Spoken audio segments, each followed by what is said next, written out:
So Warhammer 40K 10th edition's been out for about 6 months. Let's talk about the pros and cons, shall we?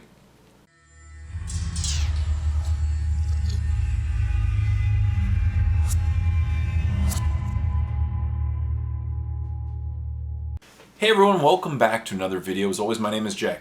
And I was recently asked by one of my viewers, one of my awesome viewers, you know who you are, my thoughts on a little bit about my journey over the last couple editions and my thoughts on the current state of Warhammer 40K and Games Workshop. That's why I filmed the last video about Games Workshop. So today I'm going to talk about 40K, just my thoughts, the pros, what I really like about this new edition, specific to this new edition, and the cons specific to this new edition, right? Once again, for those who've watched my videos for years know that I used to film a lot of battle reports. I filmed in battle reports in 5th edition onwards for Miniwargaming and myself. And I played in a lot of editions. Now, I ended up quitting filming battle reports in 8th edition, about halfway through 8th. And then I played a bit of 9th, never filmed any battle reports. I got about 10-15 games total, 12-15 games I think total, mostly against my friend Dave. And then I stopped playing for a while. Now the reason was I moved, I had to join a new meta, I had a lot of just life to unpack when I moved across the country, and so I didn't play for a while. And then by the time I wanted to get back in, the edition was almost at its end, and I didn't really want to jump in and relearn the game at that point because I knew another edition was coming, and so I got prepared, kept painting some models. Now that the new edition's out, I've been playing a lot. I've already played more games in this edition than I have the previous edition, so it's been fun so far. And so, once again, I'm going to talk about the pros and the cons and just my thoughts. But most importantly, as I reiterated in the previous video, this is all about thoughts, my thoughts, and I'm curious about your thoughts. Please leave comments in the comments section down below of what you think about the current state of Warhammer 40K, about 10th edition. I really did love the discussion that we had about Games Workshop.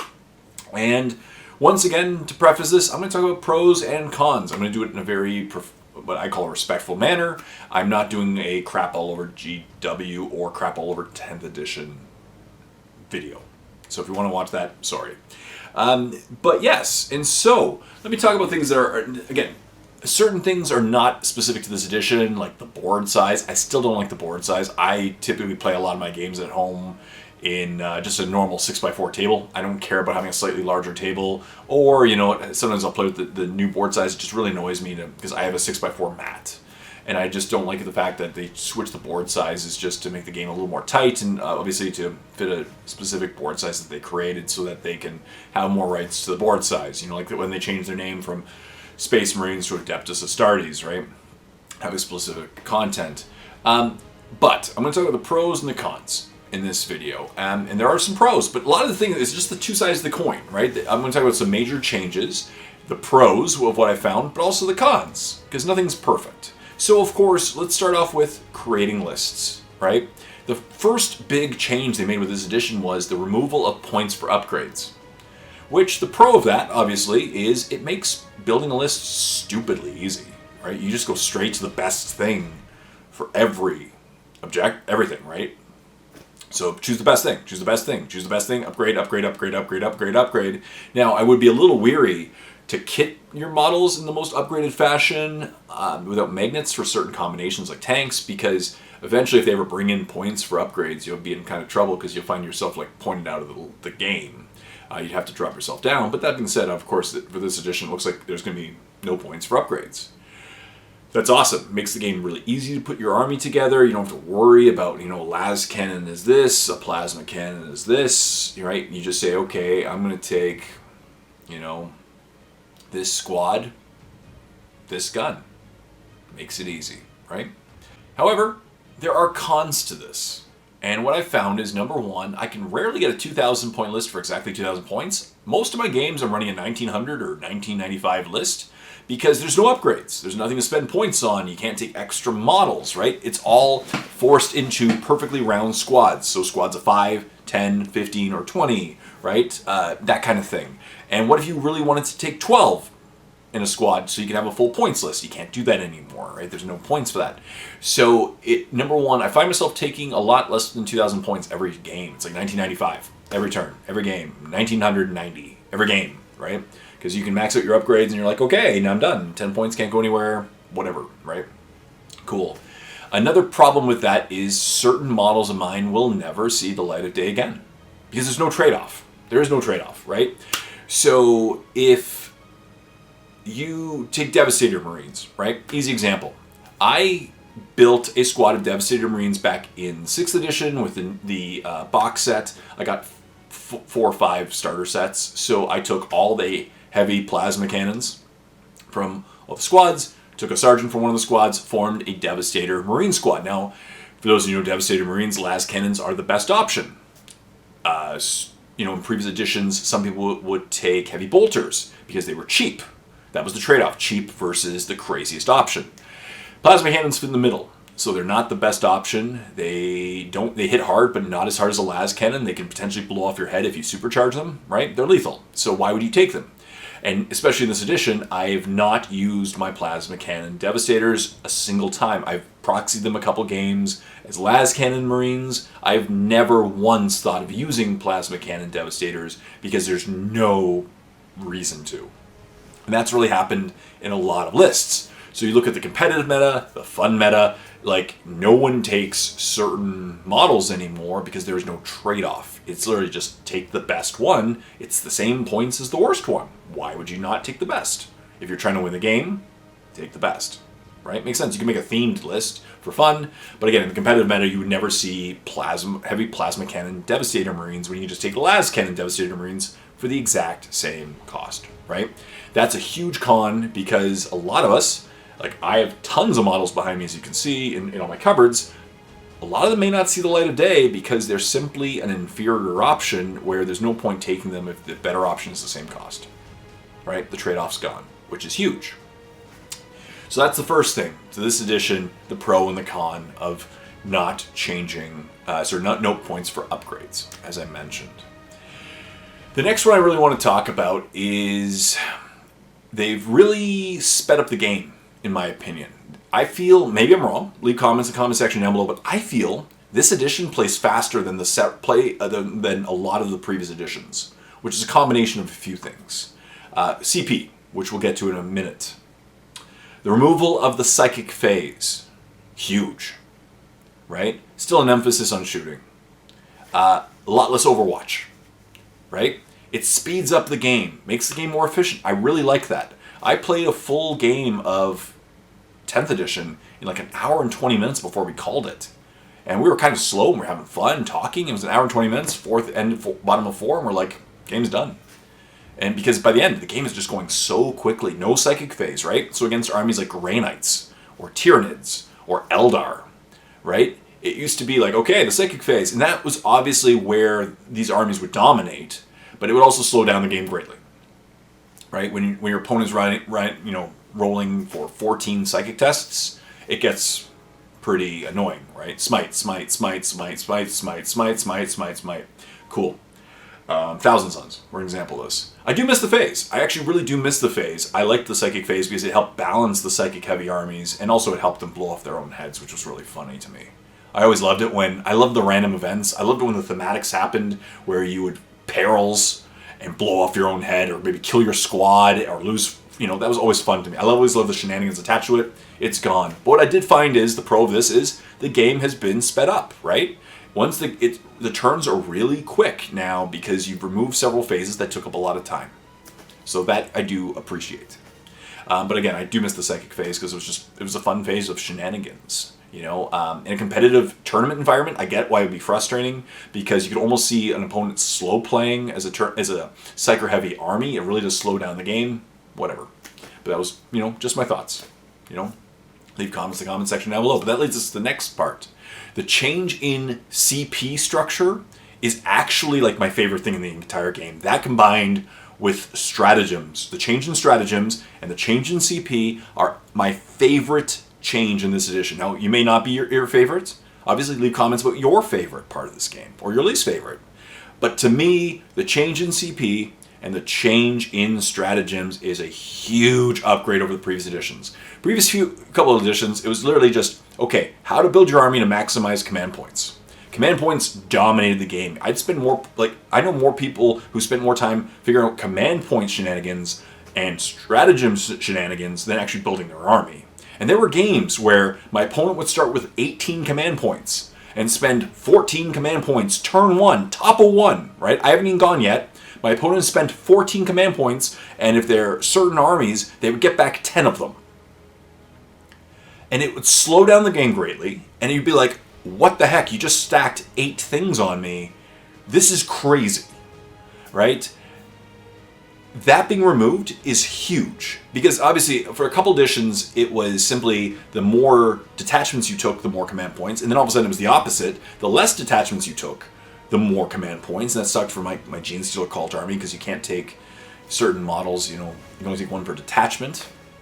But now it's simply, regardless of your detachment, everyone starts off with 0. You get 1 per phase. There are ways, 1 per turn, sorry, your turn, your opponent's turn, but there are ways to get more, like Azrael or the Swarmlord, right? You get 2 per turn instead of 1 on your turn, but still.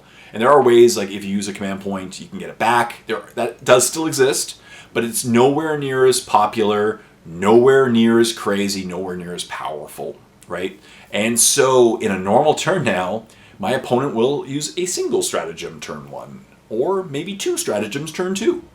Maybe a reroll. That's it, right? It's not going crazy turn 1. And that makes the game a lot faster.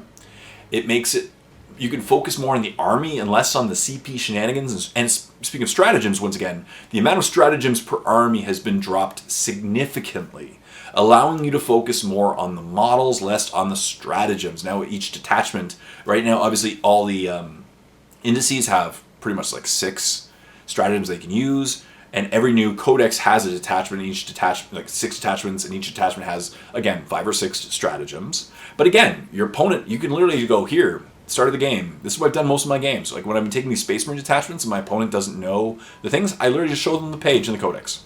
Boom. Here are my 6 detachment stratagems, and then they know. And it creates a much more transparent game. You can't expect your opponent to know every stratagem in the book, and it was just getting really silly, in my opinion, the stratagems and the command points stacking in this game. It really took the attention off the models and the game, the phases. It just focused on stratagems, in my opinion. So that's actually my favorite part of the entire 10th edition so far. That is my favorite.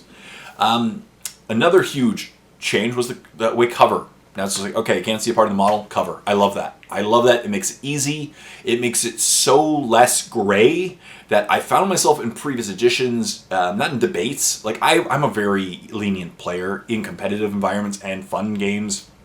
If my opponent thinks they have cover, I'm probably going to give them cover 99.9% of the time, because I don't want to be that person. But in this edition, it's pretty cut and dry. Perfect. Can't see a little bit of the model, cover, right? Easy. Love it. I love that addition. That changed the edition as well. Other things, again, like the focus on competitive balance, right? I've talked about this in previous videos. My most previous video, I talked about the balance. GW is focusing on competitive balance and see if they can balance the meta in their Goldilocks zone, 45% to 55% win rates, and it's been relatively successful. So I will give them props on that, because previous editions, holy moly, from day 1, it was not balanced, and to the last day, it was really not balanced,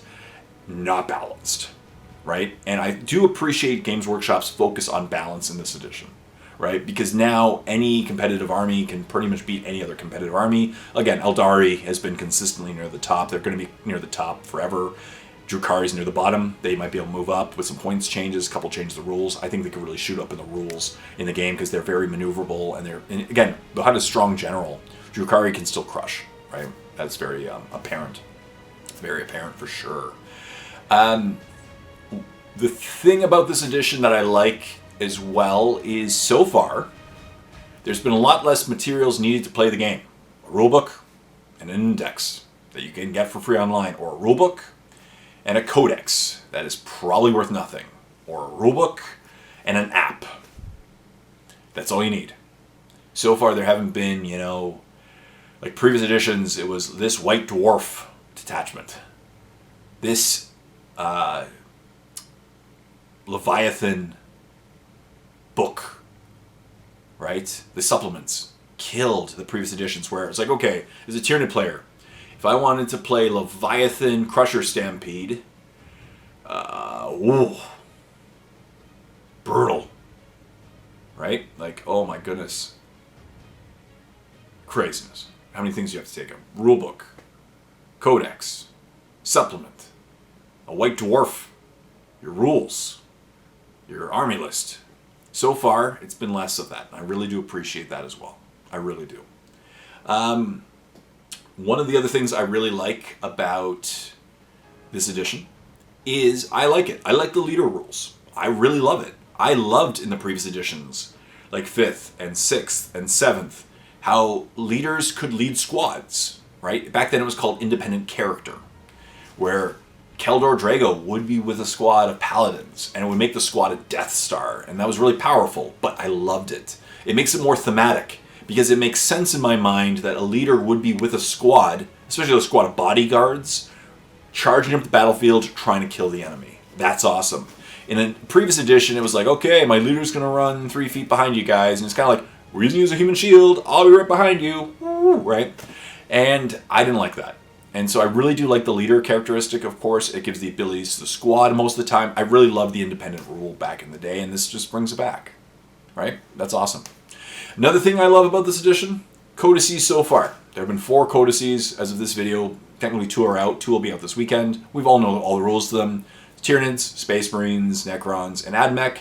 All 4 have been really cool codices, where all 4 have brought in a bunch of detachments that make an army more fun to play, slightly better to play, make more models viable to play, brought some cool rules, brought some stratagems with it. None of the 4 was a meta breaker, a meta changer, a game breaker. Right? None of them. In fact, if you look at the win rates, Space Marines and Tyranids have a sub 50% win rate. I think Space Marines may have a 50, but Tyranids are less. Newest codices don't win more than half the time. That's a sign that they are not game changers, which is great. That's what I want the codices to be, is a way to play an army in a variety of methods for a variety of different people, not restricted to the color of the army. I really like the new detachment style of the codices versus High Fleet Leviathan. So if you have this colored army, you're playing these rules, right? Space Marines, if you have a yellow Space Marine army, you're playing Imperial Fists. If you have a red one, you're playing the Blood Angels. Now it's just simply what detachment you want. I really like that too. But what it does do, it just makes the army more fun to play. A lot more viability amongst the armies, more internal balance. Some things are cool. None of them are game changers. None of them are game breakers. But to the people playing the army, it's a night and day change. And I love that. I really do like that as well. I love the new objective cards. I love the cards. I love the random ability. I love the randomness. I always used to love the randomness in the game. They tried to make the game too predictable, which is why they removed templates and scattered dice and a few other things. I love the cards. I love the ability. I love the secondary objectives by drawing the cards. I've played almost all my games with drawing the cards versus choosing them at the beginning, because it's been just so much fun playing just changing it up every turn and figuring out from there. It's giving me the challenge. I love the feeling of drawing the cards and figuring out how I'm going to solve it. Now, sometimes I can't get the cards, can't get the objectives, that's okay. But to me, as someone who's been playing the game for a long time, right? I've been playing it since 2nd edition. It's a fun challenge when I'm playing an opponent, and it's fun. That's it. I love the randomness. It's really cool stuff there. And the Gambit. You know what? I have never used the Gambit yet successfully. I've only tried the Gambit twice. I didn't succeed. Didn't roll well. But I've seen my friends and my colleagues use it and win. So that's pretty weird, random too.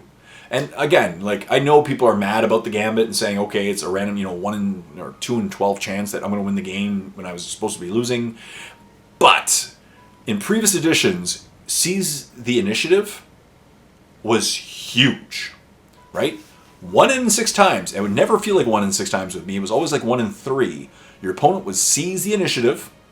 You thought you were going first, your opponent goes first, and leaf blows you off the table in 2 turns because you left yourself exposed thinking you're going first. In this edition, there's less of that. No seize the initiative. And again, 1 in 6 dynamic of having a huge influence on the game. And plus, we both know in this edition, as it's been shown in multiple sets of data, going first is a huge benefit in this game. Every army wins more when they go first. Every army loses more when they go second. Makes sense. Except for like one objective, one specific combinations of rules and terrain and the way you set up. It's pretty much always better to go first. So that's what I like so far about the new edition, with a couple of cons. Now let's talk about the cons. As I mentioned, I'm going to talk about cons in a respectful manner, of course. This game is not perfect, as I mentioned. But what do I like so far? As I mentioned, all those things I mentioned. I don't like the table size. I don't like the weapons are useless. I miss the psychic phase, though it makes the game quicker, I will admit. I really liked the new rules of towering. It finally made sense in my mind, and then they took it away. They backtracked. I don't like the backtracking. How they went to the older style of towering versus the new one, and it basically just took knights to the top and then instantly dropped them right back to the bottom. I don't like the fact that this edition has never felt like, no edition of 40K has ever been perfect, but this edition has felt the most unfinished out of any edition I've ever played. Since day one, it's been basically, this game's unfinished, this army's unfinished, all the rules are unfinished. We're going to keep going, we're going to keep making up the rules as we go along. We're going to tweak the rules, we're going to tweak the points, we're going to just change everything. And it's getting to the point now where every codex has been out of date before it even comes out, because the points have already been changed. So essentially we're playing a game of whose line is it anyway, and the points don't matter.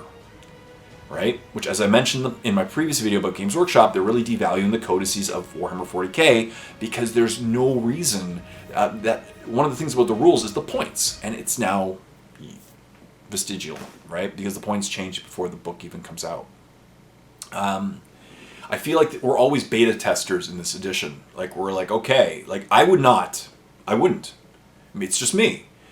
But I don't play in the competitive meta. I wouldn't go out and buy the big shiny model. Ever, when it came out. Unless it looked really cool, and I really wanted to paint it. I wouldn't care about the play style. If it's a really cool model that I want to paint, and I want to make it a centerpiece of my army, awesome. But if a model is too good to be true today, it's going to be nerfed in a matter of weeks. Right?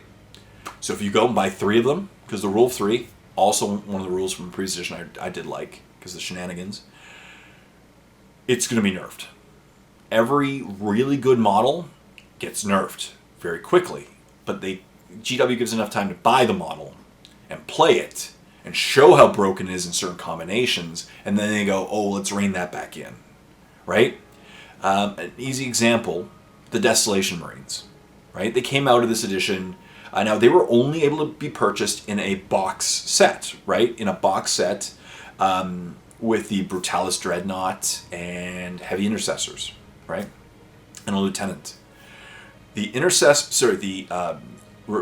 The Desolation Marines came out stupidly cheap and stupidly powerful with the ability to not shoot things in direct line of sight with indirect fire.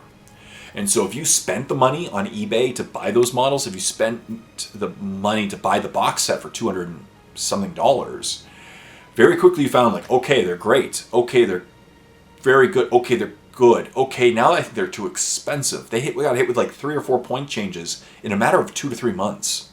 They were very quickly knocked into reality. And so if you're spending money, if you're a win at all cost player and you're spending money to buy the new shiny model, you're going to be disappointed pretty quickly, because GW, if it's a crazy model and has crazy rules, it's not going to last, right? So that's true. As I mentioned, codices are practically useless right now. A few rules that I honestly thought would come into play that haven't come into play as much in my games, and it was kind of like, I'm not disappointed in them, but like Battle Shocked, I thought it was going to come into play a lot more. Battle Shocked has not come into play much at all in my games. Maybe it's just my games, but my opponent doesn't fail Battle Shock tests very often, and when they do, it's not on a squad that really matters. I've only had like 2 or 3, maybe 2 games that I can name where my opponent really wanted to spend a stratagem on a squad with like 1 guy remaining. Battle Shocked couldn't do it. Battle Shock did not come into play as much as the failed leaderships of the past. I find Battle Shock is not as important of a rule. The same thing goes for objective control. Maybe it's just my games. I'm curious about your games. Leave comments in the comment section down below. As I said, let's create a discussion about all these things I'm talking about. I'm really curious about your opinions, because once again, Everyone watching this video is from different metas around the world, in different countries, different cities, different states, different provinces, different areas of the world, and I'm curious about your meta. But have you found that objective control comes into play a lot? Doesn't usually for me. Like 2 games, again, out of my 15 or 16 that I've played, we've had to then, figure out, okay, these guys are 2, add them all up. Your guys are 1, add them all up. Okay, I control, you control. Most of the time, it's literally like the baseline troops are leaf blown off that objective, or just you clearly can't get your opponent near the objective. I find that a lot. So again, battle shocked, objective control, not really too big on those rules. They haven't really come to play in my games, but maybe your games they have. I'm curious. Again, my lists are always incomplete. I don't ever have 2,000 points rarely in an army. It's like 1995, 1990, 1985. This edition is so focused on shooting, in my opinion. Previous editions were too. 5th edition to me has always been the most balanced. 4th edition I felt was too assault. 5th edition was really balanced. 6th edition started going towards shooting and more shooting and more shooting and more shooting. And right now, since they removed the psychic phase, once again, shooting is just the most important thing of the game, right? And it's all about hitting your opponent, but it's stacking as many things to wound. That's the thing about this game. It's become very, very hard to wound. And so now the new focus of the game is simply getting as many ways to wound your opponent as possible, because on average you're going to get a lot of hits, right? It's all the to wound rolls are very frustrating for players. And of course, the one thing about this game that the Forge World, about this edition, so many models now are just in their relics of their old selves. They're on the Legends mode, and you can't play them in tournaments, so my Dimacaron is gone, right? All my big knights have been replaced with plastic kits. I can still play with my resin knights from Forge World, but the new ones are looking even better. But yeah, that's really the cons of this edition. So there are pros, there are cons. I can honestly say, after playing this edition more times than I played in the previous one, I do like this one more. And the fact that we still have years with this edition is cool. And a lot of codices are going to get updates, especially in the next few months. A lot of codices are going to get updates. Very cool. I still want to keep painting models. I still want to keep playing this game. And it's been a lot of fun so far. I can say I'm having fun. This is not my favorite edition, but to me it's better than 9th. And I think it's even better than 8th in a lot of ways. My favorite edition of all time is 5th. Before that would be 4th, and after that would be 6th. Yeah. But what is your favorite edition? What do you think of this edition? Please leave comments in the comment section down below. What do you feel are the pros? Are the upgrades from the previous one? What are the feel of the cons? The downgrades. Now we've been playing for enough time that we can really identify these things, and hopefully some of them might get fixed in the future. You never know. So stay tuned for more videos. I really hope you enjoyed this video and I didn't rant too much. Please leave comments in the comment section down below of everything I talked about and your thoughts. That's the most important part, is to create the discussion in the section below. Let's create some debate from around the world. I love that.